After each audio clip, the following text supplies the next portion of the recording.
Paulo e Estevão, pelo Espírito Emmanuel. Psicografia Francisco Cândido Xavier. Primeira parte. Capítulo 7. Parte 2.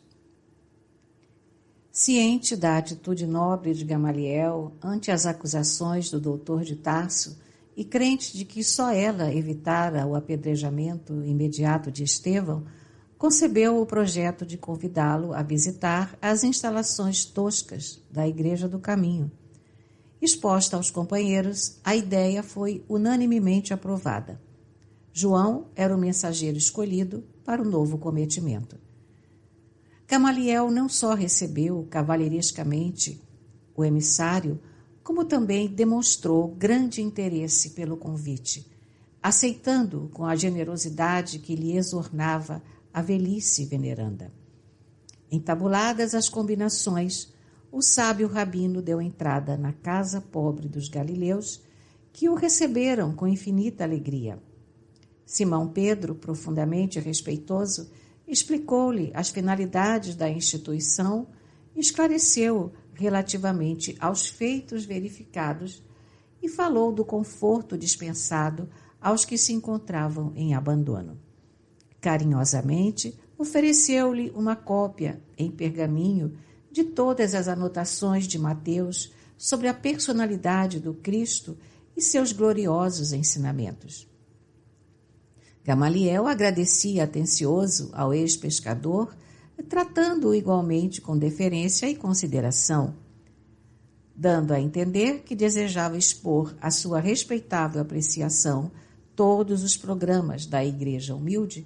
Simão conduziu o velho doutor da lei a todas as dependências. Chegados à longa enfermaria em que se aglomeravam os mais diversos doentes, o grande rabino de Jerusalém não pôde ocultar a máxima impressão, comovido até as lágrimas com o quadro que se lhe deparava aos olhos espantados.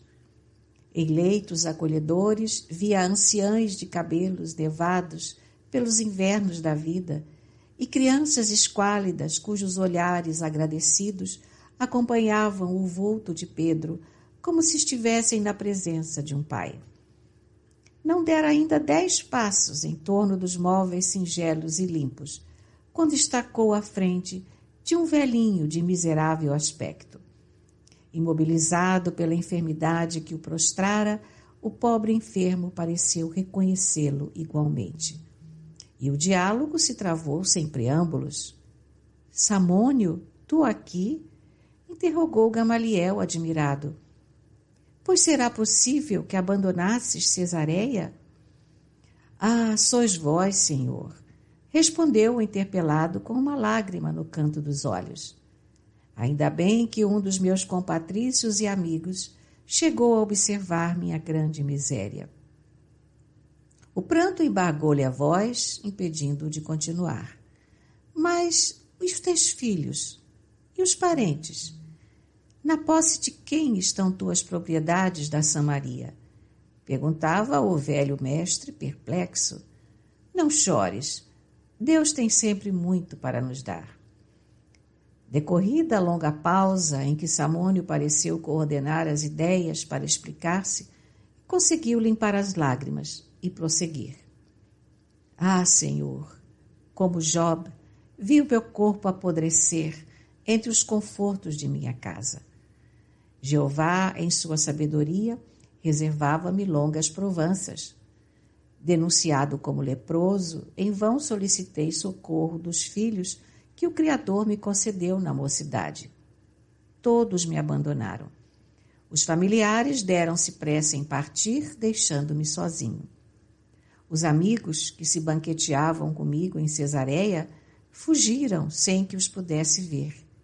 Fiquei só e desamparado. Um dia, para a suprema desesperação da minha desdita, os executores da justiça procuraram-me para notificar a sentença cruel. Combinados entre si, a conselho da iniquidade, meus filhos destituíram-me de todos os bens, assenhorearam-se de minhas posses e dos títulos em dinheiro, que representavam a esperança de uma velhice honesta. Por fim, e para acúmulo de sofrimentos, conduziram-me ao vale dos imundos, onde me abandonaram como se fora um criminoso sentenciado à morte. Senti tanto abandono e tanta fome. Experimentei tamanhas necessidades, talvez pela minha vida passada no trabalho e no conforto, que fugi do vale dos leprosos, fazendo longa jornada a pé, esperançoso de encontrar em Jerusalém as amizades valiosas de outrora. Ouvindo o relato doloroso, o velho mestre tinha os olhos úmidos. Conhecera Samônio nos dias mais felizes de sua vida. Homenageado em sua residência, de passagem por Cesareia, espantava-se agora daquela angustiosa indigência. Depois de pequeno interregno, em que o doente procurava enxugar o suor e as lágrimas, com voz pausada, continuou.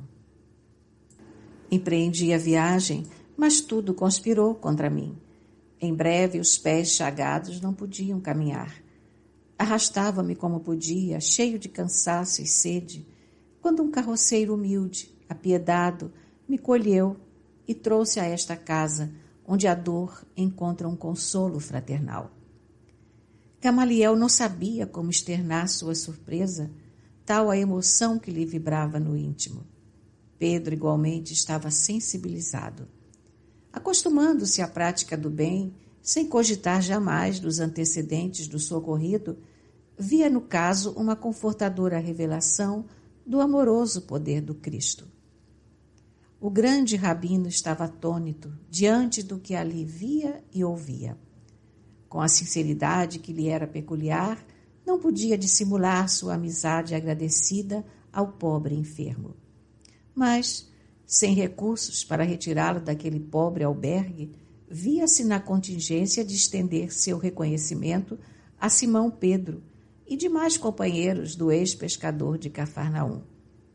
Só agora reconhecia que o judaísmo não havia cogitado desses pousos de amor. Encontrando ali o amigo leproso, desejou sinceramente ampará-lo. Mas como? Pela primeira vez pensou na dolorosa eventualidade de enviar um ente amado ao vale dos imundos. Ele, que aconselhara esse recurso a tanta gente, ali estava considerando agora a situação de um amigo querido. O episódio abalava-o profundamente. Procurando evitar raciocínios filosóficos, de modo a não cair em conclusões apressadas, falou com doçura. Sim, tens razão para agradecer o esforço dos teus benfeitores. E também a misericórdia do Cristo, acentuou o doente com uma lágrima. Creio agora que o generoso profeta de Nazaré, com o testemunho de amor que nos trouxe, é o Messias prometido. O grande doutor compreendeu o êxito da nova doutrina. Aquele Jesus desconhecido, ignorado da sociedade mais culta de Jerusalém, triunfava no coração dos infelizes pela contribuição de amor desinteressado que trouxera aos mais deserdados da sorte. Compreendeu ao mesmo tempo a discrição que se lhe impunha naquele meio humilde, atentas às suas responsabilidades na vida pública. Precisando prosseguir na conversa, por testemunhar o seu altruísmo e piedade, advertiu com um sorriso. Acredito que Jesus de Nazaré, de fato, foi um modelo de renúncia à prol de ideias que até hoje não pude perquirir ou compreender. Mas daí a considerá-lo o próprio Messias? Essas palavras reticenciosas davam a compreender o escrúpulo do seu coração delicado entre a lei antiga e as novas revelações do Evangelho. Simão Pedro assim o entendeu e debalde procurava um meio para desviar a palestra noutro rumo. O próprio Samônio, porém, como tutelado do mestre, foi em auxílio do apóstolo, redarguindo a Gamaliel com as observações ponderadas e justas. Se eu estivesse com saúde, plenamente identificado com a família e no gozo dos bens que conquistei com esforço e trabalho, talvez duvidasse também dessa realidade confortadora. Mas estou prostrado, esquecido de todos, e sei quem me deu mão amiga. Como israelitas, amantes da lei de Moisés, temos esperado um Salvador na pessoa mortal de um príncipe do mundo. Contudo, essa crença há de prevalecer para uma situação passageira. São ilusórios preconceitos, esses que nos levam a induzir uma dominação de forças perecíveis. A enfermidade, porém, é conselheira carinhosa e esclarecida. De que nos valeria um profeta que salvasse o mundo para depois desaparecer entre as misérias anônimas de um corpo apodrecido? Não está escrito que toda a iniquidade perecerá? E onde está o príncipe poderoso da terra que domine sem a garantia das armas? O leito de dor é um campo de ensinamentos sublimes e luminosos. Nele, a alma exausta vai estibando no corpo a função de uma túnica. Tudo que se refira à vestimenta vai perdendo, consequentemente, de importância. Persevera, contudo, a nossa realidade espiritual. Os antigos afirmavam que somos deuses. Na minha situação atual, tenho a perfeita impressão de que somos deuses projetados num turbilhão de pó.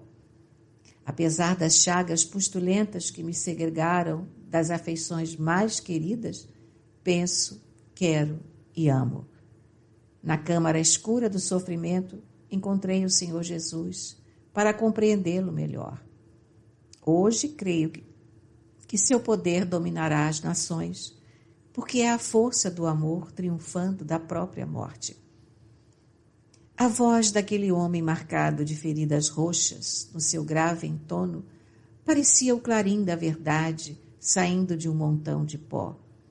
Pedro verificava satisfeito o progresso moral daquele mendigo anônimo para avaliar intimamente a força regeneradora do Evangelho. Gamaliel, por sua vez, aturdia-se com o profundo sentido daqueles conceitos. A pregação do Cristo nos lábios de um doente desamparado tinha um cunho de beleza misteriosa e singular. Samônio falara no tom de quem tivera experiências diretas de um encontro real com o profeta Nazareno. Buscando afastar qualquer possibilidade de controvérsia religiosa, o generoso rabino sorriu e acrescentou: reconheço que falas com muita sabedoria. Se é incontestável que estou numa idade em que não seria útil alterar os princípios, não posso manifestar-me contrário às tuas suposições, pois estou bem de saúde, gozo o carinho dos meus e tenho vida tranquila. Minha faculdade de julgar, portanto, tem de operar noutro rumo. Sim, é justo, retrucou Samônio inspirado. Por enquanto não estás precisando de um Salvador. Eis porque o Cristo afirmava que viera para os doentes e para os aflitos. Gamaliel compreendeu o alcance dessas palavras que davam para meditar uma vida inteira. Sentiu os olhos úmidos. A observação de Samônio penetrara-lhe fundo o coração sensível de homem justo. Percebendo, todavia, que necessitava de prudência para não confundir os sentimentos do povo, atento ao cargo oficial que ocupava, esboçou um manso sorriso para o interlocutor, bateu-lhe levemente no ombro e, com acento de fraternal sinceridade, acentuou: talvez tenhas razão, estudarei o teu Cristo. E, lembrando o pouco tempo de que dispunha, recomendou o amigo a Simão, despedindo-se num abraço, para acompanhar o apóstolo de Cafarnaum às últimas dependências. Antes de se retirar, o sábio rabino felicitou os companheiros de Jesus pela obra que realizavam na cidade. E, compreendendo a delicadeza de sua missão num ambiente por vezes tão hostil, aconselhou a Pedro não esquecer, na Igreja do Caminho todas as práticas exteriores do judaísmo. Seria justo, ao seu ver, que se cuidasse da circuncisão de todos os que lhe batessem a porta, que evitassem as viandas impuras, que não olvidassem o templo e seus princípios. Gamaliel sabia que os galileus não seriam isentos de perseguição, ainda mais tratando-se de uma organização iniciada por alguém que fora condenado à morte pelo Sinédrio. Com aqueles conselhos, visava aparar os golpes da violência que cedo ou tarde haveriam de chegar.